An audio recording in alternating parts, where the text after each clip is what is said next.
इस वक्त की सबसे बड़ी खबर बिहार से जुड़ी। अब से कुछ देर बाद बिहार में विधानसभा चुनावों का बिगुल बज जाएगा।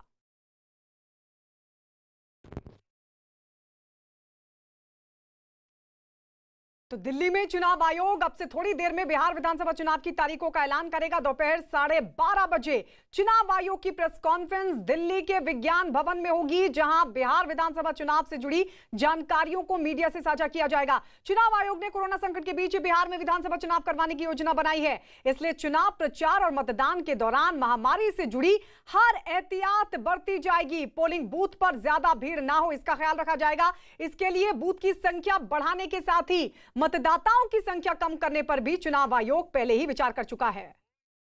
5 दिन 7 दिन का एक विशेष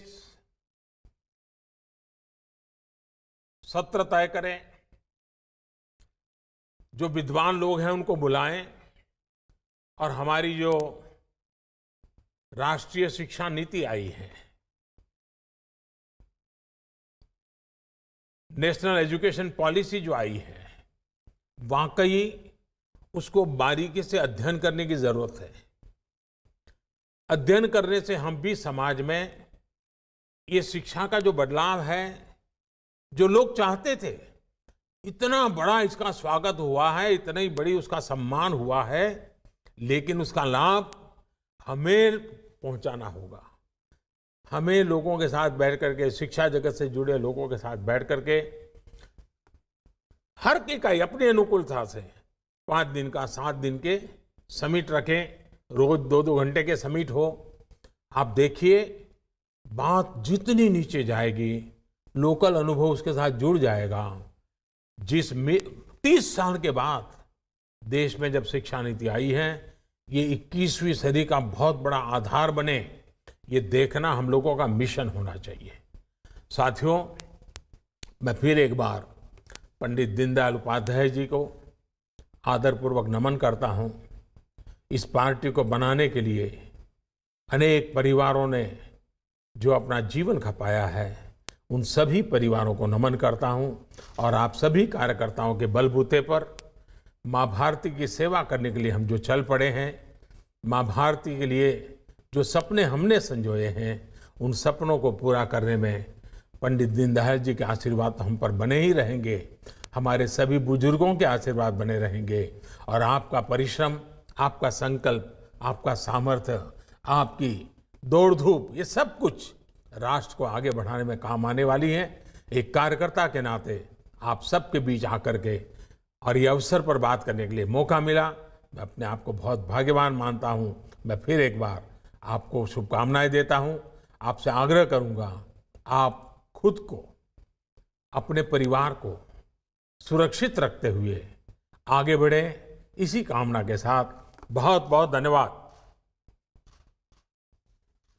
तो प्रधानमंत्री नरेंद्र मोदी कार्यकर्ताओं को संबोधित कर रहे थे। दीनदयाल उपाध्याय की जयंती के मौके पर प्रधानमंत्री नरेंद्र मोदी ने कार्यकर्ताओं को संबोधित किया और कार्यकर्ताओं के प्रयत्न को, उनकी मेहनत की जहां सराहना की, तो वहीं सरकार की तरफ से उठाए गए कदमों का भी जिक्र किया। और जिसमें सबसे बड़ी बात रही वो रही किसानों की, जिसमें किसानों के लिए सरकार ने कई योजनाओं पर काम किया, उसका जिक्र प्रधानमंत्री मोदी ने किया।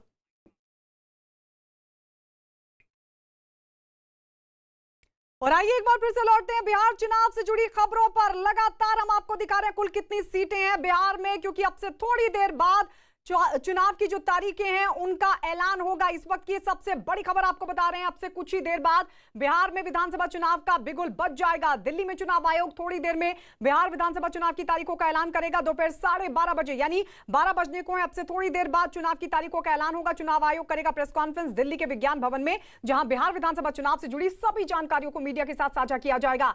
चुनाव आयोग ने कोरोना संकट के बीच बिहार में चुनाव करवाने की योजना तैयार की और इसीलिए चुनाव प्रचार और मतदान के दौरान महामारी से जुड़ी हर एहतियात बरती जाएगी। पोलिंग बूथ पर ज्यादा भीड़ ना जुटे, इसके लिए बूथ की संख्या बढ़ाने के साथ ही मतदाताओं की संख्या कम करने पर भी चुनाव आयोग पहले ही विचार कर चुका है। सभी नेताओं और पार्टियों को भी चुनावी रैलियों के दौरान एहतियात बरतने के लिए कहा गया। इस सबके बीच 243 सीटों पर चुनाव की तारीखों का ऐलान अब से कुछ ही देर में। इस सबके बीच प्रधानमंत्री नरेंद्र मोदी का संबोधन भी बेहद महत्वपूर्ण, क्योंकि जिस बात की उम्मीद जाहिर की जा रही थी, संभावना जाहिर की जा रही थी। प्रधानमंत्री नरेंद्र मोदी ने किसानों के मुद्दे पर विपक्षी दलों पर साधा जमकर निशाना।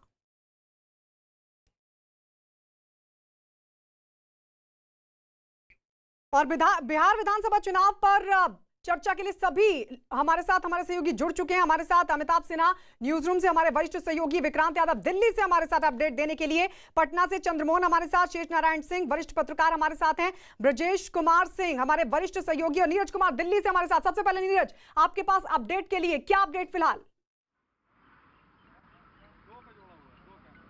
देखिए, अपडेट यह है कि अब महज आधे घंटे के अंदर ये साफ हो जाएगा, अगले आधे घंटे में, कि बिहार में कितने चरणों में चुनाव कराए जाएंगे और किस तरह से चुनाव की प्रक्रिया को आगे बढ़ाएगा चुनाव आयोग। तो सबकी नजरें इस बात पे होंगी 12:30 बजे के बाद कि बिहार में जो सियासी घमासान होने वाला है वो कितने चरणों में होगा, कैसे चुनाव आयोग ने उसकी प्लानिंग की, और बिहार के अलावा बाकी राज्यों में जो उपचुनाव भी होने हैं उन पर भी सबकी नजरें लगी रहेंगी, क्योंकि मध्य प्रदेश का उपचुनाव काफी महत्वपूर्ण है। वहां 28 सीटों पर उपचुनाव होना है। बिहार में भी एक लोकसभा सीटों पे उपचुनाव होना है, वाल्मीकि नगर सीट पर, वहां भी उपचुनाव की घोषणा की जाएगी।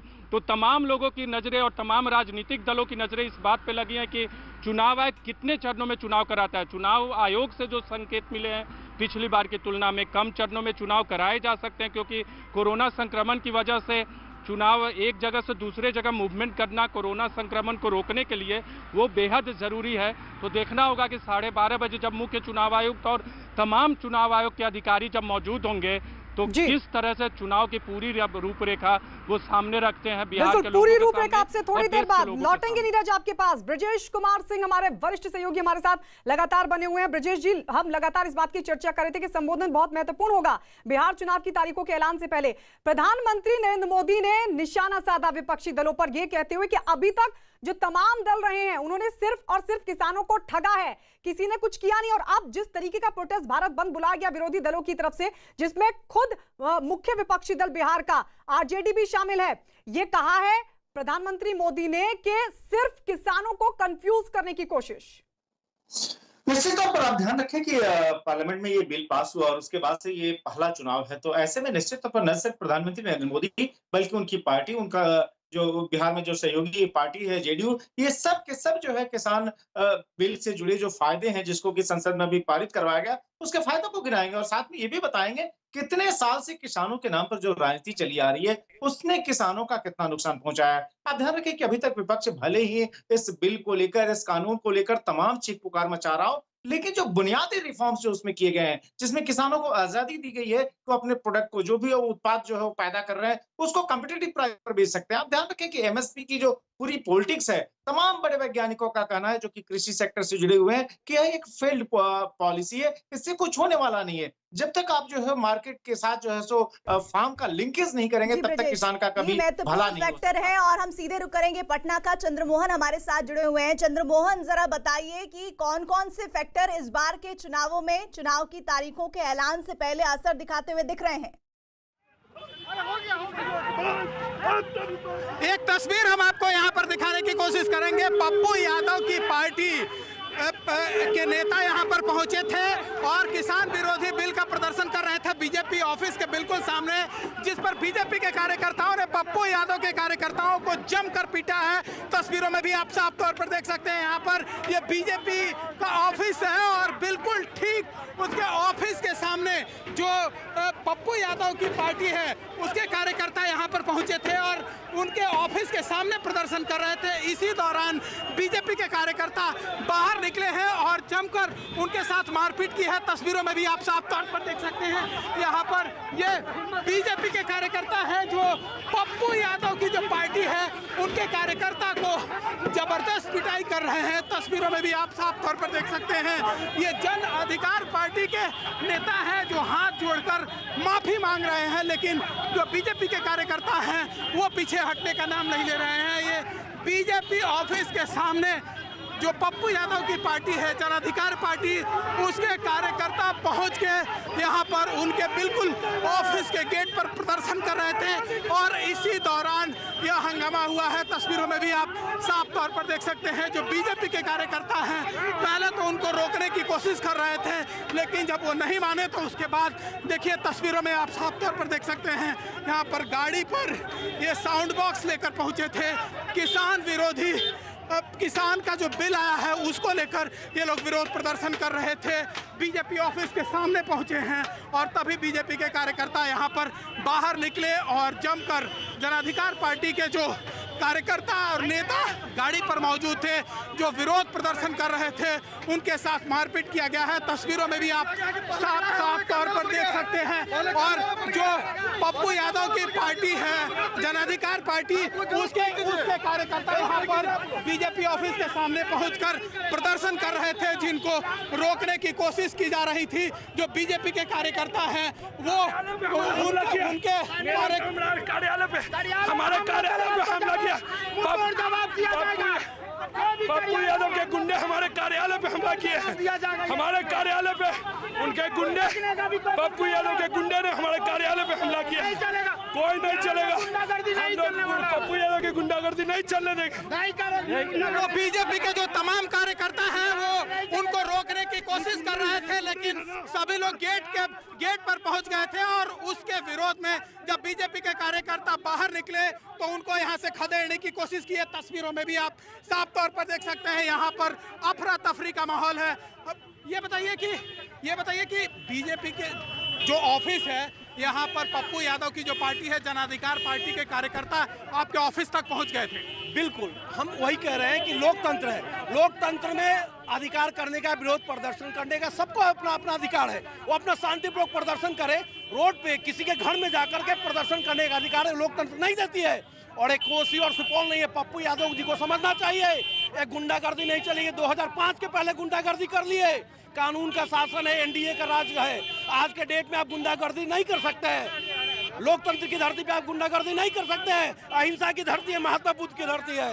तो बीजेपी के कार्यकर्ता गुस्से में हैं और इनका साफ तौर पर यह आरोप है कि इनके पार्टी के ऑफिस पर हमला हुआ है, जिसके बाद यहाँ पर ये तमाम जो कार्यकर्ता हैं वो यहाँ पर पहुँचे हैं।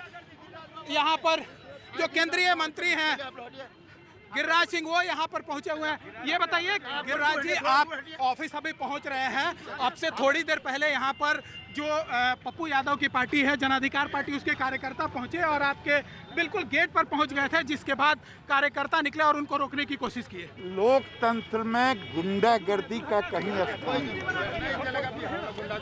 तो इन लोगों ने जिस तरह से यहाँ पर पार्टी ऑफिस के सामने और गेट पर पहुंचकर प्रदर्शन किया, इसको आप किस तरह से देखते हैं, क्या मानते हैं? मैं समझता हूँ लोकतंत्र का अपमान है, गुंडागर्दी है। दूसरा एक और सवाल है कि आज चुनाव के तारीख का ऐलान होने जा रहा है, क्या पार्टी पूरी तरह से तैयार है? 200%। 200%। तो पार्टी पूरी तरह से तैयार है। तस्वीरों में भी आप साफ तौर पर देख सकते हैं जो बीजेपी का ऑफिस है यहाँ पर हलचल बढ़ा हुआ है और अभी सैकड़ों की संख्या में यहाँ तमाम कार्यकर्ता पहुँचे हुए थे और इसी दौरान जो पप्पू यादव की पार्टी है जन अधिकार पार्टी उसके कार्यकर्ता यहाँ पर गेट पर पहुंचकर प्रदर्शन कर रहे थे और इसी दौरान जो बीजेपी के कार्यकर्ता हैं उनको रोकने की कोशिश की।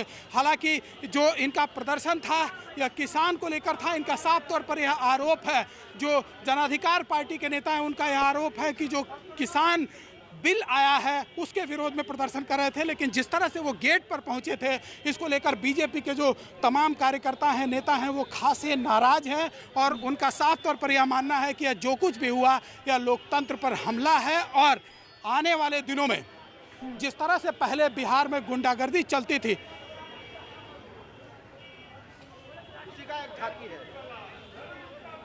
जी बिल्कुल चंद्रमोहन, और ये तस्वीरें दिखा रहे हैं हम आपको जन अधिकार पार्टी पप्पू यादव की पार्टी का प्रदर्शन कृषि बिल को लेकर, और इस बिल को लेकर जिस तरह का विरोध प्रदर्शन हो रहा था वो थोड़ी देर बाद उग्र हो गया और लगातार बीजेपी के कार्यकर्ता नेता ये आरोप लगा रहे हैं कि जानबूझकर जन अधिकार पार्टी इस तरह के प्रोटेस्ट कर रही है और हमारे कार्यकर्ता नेताओं पर हमला करने की कोशिश कर रही है। लगातार बीजेपी का जो वहां दफ्तर है वहां उसके बाहर ये प्रदर्शन किया गया, जिसकी सीधी तस्वीरें इस वक्त आप न्यूज 18 इंडिया पर देख रहे हैं। पटना में जन अधिकार पार्टी का यह प्रदर्शन पुलिस को पहुंचना पड़ा क्योंकि लाठियां चल पड़ी थी वहां पर। चंद्रमोहन हमारे साथ हैं, लगातार जानकारियां पहुंचा रहे हैं कि देखिए किस तरह से एक शख्स, एक कार्यकर्ता हाथ जोड़ रहा है और दूसरा उस पर लाठियां भांजने की कोशिश कर रहा है। इस दौरान अगर पुलिस ना आती तो शायद तस्वीर कुछ और होती, लेकिन समय रहते पुलिस वहां पहुंच गई और पुलिस ने उस कार्यकर्ता को रोक लिया। इस दौरान जमकर नारेबाजी हो रही थी।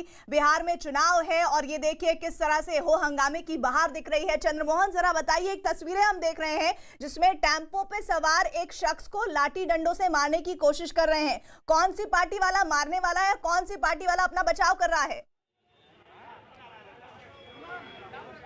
बिल्कुल, देखिए, जन अधिकार पार्टी के कार्यकर्ता आपसे थोड़ी देर पहले यहाँ पर मुख्य गेट पर पहुंचे थे और वो गेट पर पहुंचकर यहाँ पर प्रदर्शन कर रहे थे। हालांकि यह तब गेट बंद था और जैसे ही गेट खुला बीजेपी के जो कार्यकर्ता हैं उनको रोकने की कोशिश किए, क्योंकि जो कार्यकर्ता थे वो 50 से ज़्यादा की संख्या में थे, ट्रक पर सवार होकर और बीजेपी ऑफिस के बिल्कुल पास पहुंच गए थे, उनके गेट पर पहुंच गए थे। और यहाँ जो प्रदर्शन चल रहा था, जैसे ही यह गेट खुला बीजेपी के कार्यकर्ताओं ने उनको रोकने की कोशिश की। जो जन अधिकार पार्टी के एक नेता थे उनके साथ हाथापाई भी हुआ, जैसा कि तस्वीरों में भी आप साफ तौर पर देख सकते हैं। लेकिन उसके बाद जो बीजेपी के तमाम कार्यकर्ता हैं, नेता हैं, उनके अंदर इस बात को लेकर गुस्सा है कि कोई किसी के ऑफिस में कैसे पहुंच सकता है। हो सकता है कि लोकतंत्र में सबको विरोध करने का अधिकार है, लेकिन इस तरह से कोई किसी के ऑफिस में पहुंचकर विरोध प्रदर्शन करे, उनके गेट तक पहुंच जाए, यह कहां तक मुमकिन है और यह कैसे हुआ। हालांकि जो जनाधिकार पार्टी के कार्यकर्ता थे यहां तक पहुंचे थे गेट पर, उस समय बीजेपी के तमाम जो कार्यकर्ता हैं वो अंदर मौजूद थे और जैसे ही इनको आवाज़ सुनाई दिया सभी कार्यकर्ता गेट तक पहुंच गए और उनको रोकने की कोशिश किए। तो तस्वीरों में आप साफ तौर पर देख सकते हैं आज जो है वो चुनाव के तारीखों का ऐलान होना है और ऐसे में पार्टी ऑफिस में गहमा गहमी बढ़ी हुई है। लेकिन इसी बीच जो किसान बिल जो आया है उसके विरोध में तमाम जो कार्यकर्ता हैं वो यहाँ पर पहुंचकर प्रदर्शन कर रहे थे और उसी को लेकर यहाँ पर बीजेपी के कार्यकर्ताओं ने उनको रोकने की कोशिश की यहाँ पर। और उसके बाद फिर ऐसी नौबत आ गई कि पुलिस पहुंची, फिर लाठी चलाना पड़ा। ये बताइए कि जो कार्यकर्ता पहुंचे थे यहाँ पर विरोध प्रदर्शन कर रहे थे, आखिर क्यों वो अंदर आना चाह रहे थे? देखिए, पप्पू यादव के पार्टी के लोग थे। पप्पू यादव का क्या आचरण और भविष्य रहा है ये आपसे छुपा हुआ नहीं है और लोकतंत्र में सबको प्रदर्शन धरना करने का अधिकार है, लेकिन इस किसी भी दल के गेट पर आकर प्रदर्शन करना ये कहीं से न्यायोचित नहीं है। गेट पर आकर प्रदर्शन करना किस तरह से देखते हैं इसको? देखिए, इससे शर्मनाक कुछ हो नहीं सकता है। राजनीति में इसके लिए कोई जगह नहीं है। पप्पू यादव गुंडा थे, उनके लोग भी गुंडा हैं, हम ये कहना चाहते हैं। जिस तरह से प्रदर्शन हुआ उसके बाद फिर उनको रोकने की कोशिश की गई, उन पर लाठियां बरसाई गई, क्या माना जाए इसको? ये देखिए, राजद और ये पप्पू यादव सब एक के हैं और लाठी डंडा की ये पार्टी है। हमेशा ये वही दिन याद करते हैं, वही बात करना चाहते हैं 20 साल 30 साल पहले वाला, लेकिन अब वो चलने वाला नहीं है। बिहार की जनता समझ चुकी है लाठी डंडे की सरकार नहीं चलेगी और ये गुंडागर्दी करने का काम किया। तो ये साफ तौर पर आपने सुना किस तरह का जो बीजेपी के तमाम कार्यकर्ता हैं उनका सीधे तौर पर यह आरोप है कि जो आज पार्टी ऑफिस में पहुंचकर जिस तरह से हमला किया गया, यह कहीं ना कहीं जो पार्टी ऑफिस तक पहुंचना यह सर्वनाक घटना है। हमारे साथ मौजूद हैं बीजेपी नेता, वहां पर ये खुद मौजूद थे और जो कार्यकर्ता थे उनको रोकने की कोशिश कर रहे थे। पार्टी ऑफिस तक पहुंचकर और इस तरह से विरोध प्रदर्शन करना। हम लोगों का घर है ये और घर पर आक्रमण, उन लोगों का चाल चरित्र चेहरा देखते ही हैं। हम लोगों के और भारतीय जनता पार्टी का कार्यकर्ता अगर राष्ट्र निर्माण में लगा हुआ है तो गुंडों को सीधा करने के लिए भी लगा हुआ है। इसलिए ये सब शोभा सुंदर है राजनीति का, ये सब चलने वाला नहीं है। भारतीय राजनीति में नरेंद्र भाई के नेतृत्व में ये जो कहते हैं, जो हम लोगों के मिथिलांचल में कहावत है कि चेंगरा पोठिया चाल दिखावे या रेहू सिर बिछाए, तो बिहार विधानसभा के चुनाव में ये लोग चेंगिया पोठिया है, रेहू के सिर बिछाने वाला है। ये लोग को एगो सीट नहीं होगा। ये लोग भारतीय जनता पार्टी के कार्यकर्ता या कार्यालय पर हमला करने की ताकत रखेगा। पार्टी ऑफिस में पहुंचकर यहाँ पर विरोध प्रदर्शन और फिर आप लोगों ने उनको रोकने की कोशिश की, पुलिस नहीं आती तो कुछ और नज़ारा होता। देखिए, ये लोग रूल ऑफ जंगल करना चाहते हैं। डेमोक्रेसी में अपनी बात रखी जा सकती है, आप धरना प्रदर्शन कर सकते हैं, लेकिन भारतीय जनता पार्टी के ऑफिस में आकर के जिस प्रकार की गुंडागर्दी वो लोग कर रहे थे, ये कभी भी रूल ऑफ लॉ में बर्दाश्त नहीं किया जा सकता है। और ये विशुद्ध गुंडागर्दी है कि ये लोग जो हैं भारतीय जनता पार्टी के कार्यालय में घुस करके बदमाशी कर रहे थे। आप प्रदर्शन करें, धरना दें, कौन मना करता है, लेकिन इस तरह की गुंडागर्दी ये रूल ऑफ लॉ है, रूल ऑफ जंगल नहीं है। तो जिस तरह से पार्टी ऑफिस में हमला हुआ है, इसको लेकर तमाम जो बीजेपी के कार्यकर्ता हैं वो नाराज नजर आ रहे हैं। ये बताइए, आप वहाँ पे मौजूद थे, लोगों को रोकने की कोशिश कर रहे थे, अगर पुलिस नहीं आती तो कुछ और नज़ारा होता?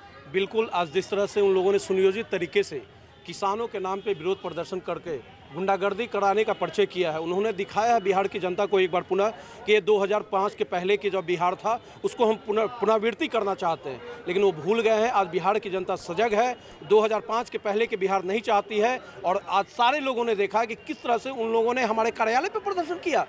लोकतंत्र में प्रदर्शन करने का अधिकार है, आप सड़क पर प्रदर्शन कीजिए, किसी के घर पर चढ़ करके गुंडागर्दी नहीं कर सकते। महात्मा बुद्ध की धरती है, पप्पू यादव भूल गए, कोसी और सुपौल नहीं है, ये पटना की धरती है, ये बिहार की धरती है। कोसी सुपौल में गुंडागर्दी किए होंगे, पटना की धरती पर उनके गुंडागर्दी नहीं चलने वाली है। अगर गेट नहीं बंद होता तो शायद वो लोग अंदर तक आ जाते। जैसा कि आपके सामने आपने देखा कि किस तरह से वो लाठी डंडे से लैस थे और उन सबको पच नहीं रहा है कि सुशासन का राज चल रहा है देश के अंदर। नरेंद्र मोदी जी ने बेहतर विकास का काम किया है। पप्पू यादव नौटंकी के लिए मशहूर हैं और उनकी राजनीतिक जीवन और राजनीतिक शैली भी इसी तरह लाठी डंडे पर चलती है। हम यदि पुलिस को नहीं बुलाते तो शायद यहाँ बहुत सारे कार्यकर्ता घायल होते और हमने बीच बचाव करके उसको रोकने का प्रयास किया है। तो जो कार्यकर्ता यहाँ पर मौजूद थे वो बीच में रोकने की जरूर कोशिश कर रहे थे। आज चुनाव के तारीखों का ऐलान होना है और ऐसे में पार्टी ऑफिस में गहमागहमी बढ़ी हुई है। जैसा कि मैंने आपसे थोड़ी देर पहले गिरिराज सिंह जो केंद्रीय मंत्री हैं उनसे आपकी बात कराई थी, उन्होंने साफ तौर पर यह कहा था कि यह गुंडागर्दी है और यह नहीं चलने वाली है। हालांकि चुनाव के मुद्दे पर उन्होंने साफ तौर पर यह कहा कि पार्टी पूरी तरह से तैयार है चुनाव में जाने के लिए। अभी एक और तस्वीर हम आपको दिखाने की कोशिश कर रहे हैं। यहाँ पर जो तमाम बीजेपी के कार्यकर्ता हैं वो यहाँ पर पार्टी ऑफिस में धीरे धीरे पहुँचने लगे हैं। 12:30 बजे के बाद चुनाव के तारीखों का ऐलान होना है और ऐसे में बीजेपी पूरी दमखम के साथ, एनडीए पूरी दमखम के साथ चुनाव मैदान में जाने की तैयारी में है। और ऐसे में जैसे ही चुनाव के तारीखों का ऐलान का बात सामने आया है उसके बाद जो तमाम कार्यकर्ता हैं वो पार्टी ऑफिस में पहुंचना शुरू कर दिए हैं। और इसी बीच जो पप्पू यादव की पार्टी है उनके कार्यकर्ता यहाँ पर पहुँचे थे किसान विल और यहाँ पर विरोध प्रदर्शन पार्टी के ऑफिस के बिल्कुल गेट पर प्रदर्शन कर रहे थे। हालांकि उस समय गेट बंद था, नहीं तो वो अन्यथा अंदर भी आ सकते थे। और जैसे ही यह बात बीजेपी के कार्यकर्ताओं को पता चली वो सड़क पर पहुंच गए, उनको रोकने की कोशिश की और फिर उनको यहाँ से भगाने की कोशिश की। जैसा कि तस्वीर भी आप साफ तौर पर देख सकते हैं कि जो यहाँ पर कार्यकर्ता पहुँचे थे वो गेट के अंदर आना चाहते थे, लेकिन यह गेट क्योंकि बंद हो चुका था इसलिए वो अंदर नहीं आ सके। हालांकि पुलिस यहाँ पर पहुंची और उसके बाद पूरे मामले को शांत कराया, लेकिन जिस तरह का नज़ारा यहाँ पर देखने को मिला यह साफ तौर पर बता रहा था कि अगर पुलिस नहीं आती तो यहाँ कुछ भी हो सकता था। जी बिल्कुल, और ये जो निरंकुश राजनीति की तस्वीरें बिहार से सामने आ रही है ये अपने आप में बहुत अहम है, क्योंकि बिहार की जनता को वोट कास्ट करना है और बिहार में कानून व्यवस्था एक बड़ा मसला हमेशा से रहा है। हमारे साथ हमारे तमाम सहयोगी जुड़े हुए हैं, साथ ही मैं सीधे रुख करूंगी अमिताभ सिन्हा का जो न्यूज रूम से हमारे साथ है। अमिताभ, ये वो पार्टियां हैं जिन्हें या तो दोबारा सत्ता पर काबिज होना है या फिर कुछ सत्ता में सहयोगी रहने का ख्वाब पाल रही हैं, लेकिन बिहार की जनता इनके ये कारनामे देख रही है। देखिए, दो चीज़ें साफ है। बिहार में चुनावी हिंसा का इतिहास रहा है, लेकिन पिछले 2 चुनावों में देखा जाए तो चुनावी हिंसा कम से कम 2005 के बाद बिहार में चुनावी हिंसा नज़र नहीं आई है। जब से केजे राव, आपको याद होगा, जब चुनाव आयोग के सचिव के तौर पर वहाँ जाकर बैठे थे तो चुनावी हिंसा तो नहीं है। लेकिन पप्पू यादव का रिकॉर्ड भी बहुत पुराना नहीं है। पप्पू यादव किस तरह से पूर्णिया से लेकर पटना तक उनका राज चलता था वो भी पूरा बिहार जानता है। जब लालू का राज था तब कैसे उनका राज था। आज बीजेपी के बाहर वो धरना प्रदर्शन को गए हैं, धरना प्रदर्शन में झगड़ा हुआ है। लोकतंत्र में ये ठीक नहीं एक दूसरे पर लाठीचार्ज करना, लेकिन इतना तो साफ है कि बीजेपी कार्यकर्ता भी अब पहले की तरह अब शांत नहीं बैठने वाले हैं। अब बीजेपी लगातार 15 साल वहाँ भी सत्ता में रह चुकी है और सत्ता का स्वाद चख चुकी है, तो बीजेपी के कार्यकर्ता भी अब शांत नहीं बैठने वाले थे। लेकिन लोकतंत्र में इन सब चीज़ों पर काबू करना चाहिए और मुझे लगता है हाईकमान जरूर इस बाबत कुछ दिशा निर्देश जरूर देगा पार्टी के कार्यकर्ताओं को वहाँ पर आने वाले दिनों में। और बीजेपी लगातार आक्रामक है इस लगातार हो रहे प्रदर्शन को लेकर। गिरिराज सिंह जब ये पूरा घटनाक्रम हो रहा था पार्टी दफ्तर के बाहर तो वहीं मौजूद थे, उनसे बात की है हमारे सहयोगी चंद्रमोहन ने, उन्होंने क्या कहा है आइए सुनिए। मंत्री हैं गिरिराज सिंह, वो यहाँ पर पहुंचे हुए हैं। ये बताइए गिरिराज जी, आप ऑफिस अभी पहुंच रहे हैं, अब से थोड़ी देर पहले यहाँ पर जो पप्पू यादव की पार्टी है जन अधिकार पार्टी, उसके कार्यकर्ता पहुंचे और आपके बिल्कुल गेट पर पहुंच गए थे, जिसके बाद कार्यकर्ता निकले और उनको रोकने की कोशिश की। लोकतंत्र में गुंडागर्दी का कहीं स्थान नहीं। तो इन लोगों ने जिस तरह से यहाँ पर पार्टी ऑफिस के सामने और गेट पर पहुंचकर प्रदर्शन किया, इसको आप किस तरह से देखते हैं, क्या मानते हैं? मैं समझता हूँ लोकतंत्र का अपमान है, गुंडागर्दी है। दूसरा एक और सवाल है कि आज चुनाव की तारीख का ऐलान होने जा रहा है, क्या पार्टी पूरी तरह से तैयार है? 200%। तो पार्टी पूरी तरह से तैयार है। तस्वीरों में भी आप साफ तौर पर देख सकते हैं जो बीजेपी का ऑफिस है, यहाँ पर हलचल बढ़ा हुआ है और अभी सैकड़ों की संख्या में यहाँ तमाम कार्यकर्ता पहुंचे हुए थे। और इसी दौरान जो पप्पू यादव की पार्टी है आरएल जन अधिकार पार्टी, उसके कार्यकर्ता यहाँ पर गेट पर पहुंचकर प्रदर्शन कर रहे थे और इसी दौरान जो बीजेपी के कार्यकर्ता हैं उनको रोकने की कोशिश किए। और हमारे साथ ब्रजेश कुमार सिंह भी जुड़े हुए हैं। ब्रजेश, जरा ये बताइए, लोकतंत्र के पर्व की तारीखों के ऐलान से ऐन पहले बिहार की राजनीति से ये तस्वीर सामने आ रही है, संदेश क्या मिल रहा है बिहार की जनता को? मुझे लगता है कि देखिए, इसको छिटपुट घटना के तौर पर ही गिनना चाहिए, क्योंकि बिहार की राजनीति को जो लंबे समय से देख रहे हैं और खासतौर पर हम जैसे लोग जो कि बिहार से ही आते हैं, आप ध्यान रखें कि बिहार की राजनीति जो है खासतौर पे 1980 से लेकर अगर आप 1995, 2000, 2005 तक के दौर को देखें, काफी खूनी राजनीति रही है, काफी खूनी चुनाव रहे हैं। वो कोई ऐसा चुनाव नहीं बीता था जबकि बड़े पैमाने पर दर्जनों की तादाद में लोग मारे नहीं जाते थे। उसके मुकाबले आप आज के अगर इस घटनाक्रम को देखें तो पप्पू यादव की पार्टी तमाशे के लिए जानी जाती है। खुद पप्पू यादव भी ट्रैक्टर लेकर कभी पानी में घुस जाते हैं तो कभी किसी के दफ्तर के आगे पहुंच जाते हैं। तो यह एक तमाशा चल रहा था। हुआ ये कि चूंकि वो बीजेपी के दफ्तर के बिल्कुल बाहर पहुंच के उन्होंने तमाशा करना शुरू किया, इसलिए जो बीजेपी के कार्यकर्ताओं ने रिएक्ट किया। तो मुझे लगता है इसको छिटपुट घटना के तौर पर देखा जाना चाहिए। इसको जो पहले का बिहार था, खासतौर पे अगर आप 1995, 2000 तक का बिहार जो था, जिसमें कि हिंसा जो है इतने बड़े पैमाने पर थी कि न सिर्फ देश बल्कि पूरी दुनिया में बिहार के चुनाव खूनी चुनाव के तौर पर जाने जाते थे, वो दौर अब नहीं रहा। मुझे लगता है कि दोनों ही पार्टियों को नियंत्रण रखना चाहिए, अपने कार्यकर्ताओं को समझाना चाहिए और इसको एक एबरेशन के तौर पर देखा जाना चाहिए। कोई बहुत बड़ा संकेत इससे नहीं लिया जा सकता। क्या शेष जी, वाकई इस घटना को छिटपुट घटना के तौर पर देखा जाए या फिर पप्पू यादव की जन अधिकार पार्टी अपने वजूद को साबित करने के लिए यहाँ पहुंची थी?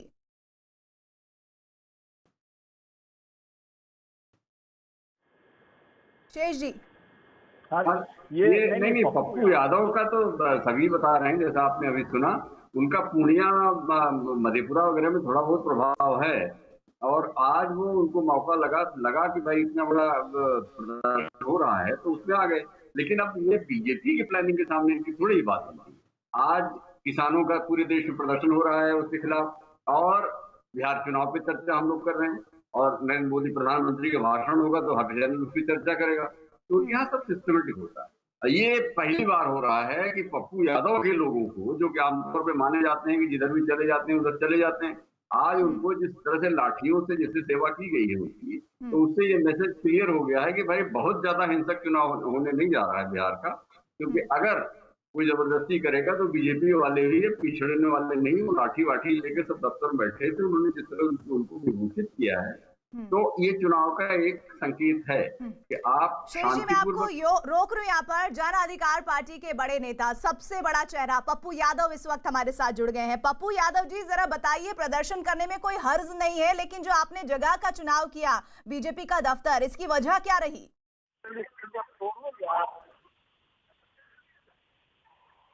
पप्पू जी, आवाज पहुंच रही है आप तक? हाँ जी, नमस्कार, बोलिए ना जी। सवाल मेरा ये है कि प्रदर्शन के लिए बीजेपी का दफ्तर, कोई खास वजह इसकी? प्रदर्शन में लोग सुने में आया कि जा रहे थे बीजेपी के लोगों ने, गुंडों ने हमला कर दिया पूर्व विधायक रामचंद्र जी पे और छात्र अध्यक्ष मनीष जी और विशाल पे। काफी घायल हो गए हैं, रामचंद्र जी का पैर टूट गया है। अब बीजेपी गुंडई पर उतर गई। अब इससे ज्यादा क्या कहा जा सकता है? अब पर इस पप्पू तरीके से जी, गुंडाई आरोप पर तो आपकी पार्टी पर लग रहा था कि आप गेट से अंदर घुसने की फिराक में थे। कोई आप देख लीजिए ना भाई, गेट पर घुसने में प्रयास में रहेगा तो कानून न रोकेगा कि बीजेपी वाले गुंडाई करेंगे और मारना शुरू कर देगा। विरोध में यदि कोई आदमी है तो कानून रोक देता, गिरफ्तार करता, कि लाठी से, एक डंडे से, रड से आप मारना शुरू कर दिए। ये मीनिंग है? नहीं, मेरा आपसे ये सवाल है कि आपने प्रदर्शन करना था, विधानसभा के आसपास कर लेते, किसी और जगह कर लेते, बीजेपी के दफ्तर का चुनाव कोई आपका खास मकसद था?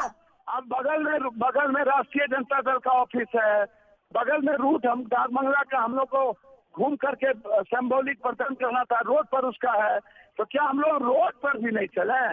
मतलब रोड भी, एक तो आपने नोटबंदी में मार दिया व्यापारी को, आपने काला कानून ले आया मजदूरों के खिलाफ, उसके अधिकार छीने, आप एजुकेशन सिस्टम को कोलैप्स कर दिया, आप किसानों के, आप एमएसपी को आप न्यूनतम नीचे ले जाना चाहते हैं, उसके मूल्यों पर कोई समझौता होगा क्या? पूरा भारत आज सड़कों पर है, इन्हीं का घटक मंत्री रिजाइन कर दिया तो आपके खिलाफ आवाज तो उठेगी ना। लोकतंत्र को जिंदा रहने दीजिएगा कि नहीं? आप सदन में संविधान को कोलैप्स कर दिए, आप ध्वनिमती आवाज से आपने विभाजन कर दिया, तो आपको हिम्मत है तो आप कर लेते हैं। अब पप्पू जी, विरोध करिए, विरोध का पूरा हक है लोकतंत्र में, लेकिन आप किसी पार्टी के दफ्तर के भीतर घुसिएगा और उसका कार्यकर्ता आपको छुएगा भी नहीं, आपसे कुछ कहेगा भी नहीं, ऐसा मुमकिन है? कल को जन अधिकार पार्टी के दफ्तर में कोई बीजेपी का नेता कार्यकर्ता घुसने लगे जबरन, तो आप छोड़ देंगे? कोई पार्टी कार्यकर्ता भीतर नहीं जा रहा था, सड़क पर था और आपने मारना शुरू कर दिया, गलत है ना? आप एक एमएलए पर आपने लाठी चला दी, आप उससे बात करिए ना, तो कानून काम करेगा ना, गलत किया होगा तो। गिरिराज सिंह कह रहे हैं कि आप कोसी और सुपौल ना समझें, बहुत बदल चुका है बिहार और इस तरह की अराजकता को बर्दाश्त नहीं किया जाएगा, आप पर आरोप लगा रहे हैं। भैया, अब किसका नाम आप ले रहे हैं? जो भर जिंदगी हिंदू मुसलमान का दंगा फैलाता हो, बैकवर्ड फॉरवर्ड करता हो, जो पिछड़ा दलित गरीब विरोधी हो, जो किसान विरोधी हो, जो युवा विरोधी हो, जिसने 1,44,000 युवाओं को मरने पर मजबूर कर दिया, आत्महत्या हुआ है, और जो लोग डेली दंगा करवाता हो, उसका नाम किस बात का लेते हैं? मैं उस पर नहीं जाना चाहूंगा, किसी व्यक्ति विशेष को हम नहीं जाएंगे। पप्पू जी, ये जो आप सवाल उठा रहे हैं बीजेपी पर, खुद प्रेम शुक्ला साहब हमारे साथ जुड़ गए हैं। प्रेम शुक्ला जी, पप्पू यादव कह रहे हैं कि भाई हम वहां सड़क पर प्रदर्शन भी नहीं कर सकते हैं, आप हमें प्रदर्शन करने का भी हक नहीं देंगे लोकतंत्र में? लोकतंत्र में प्रदर्शन का अधिकार है, लेकिन किसी के यहाँ गुंडागर्दी करने का अधिकार नहीं है। और जिस तरह से गुंडागर्दी का रिकॉर्ड किसका, हिस्ट्री शीटर गुंडा कौन है, किस पार्टी के अध्यक्ष हिस्ट्री शीटर गुंडा है, और क्या हरकतें की सबके सामने है। भारतीय जनता पार्टी कार्यालय के समक्ष प्रदर्शन करने की क्या आवश्यकता है?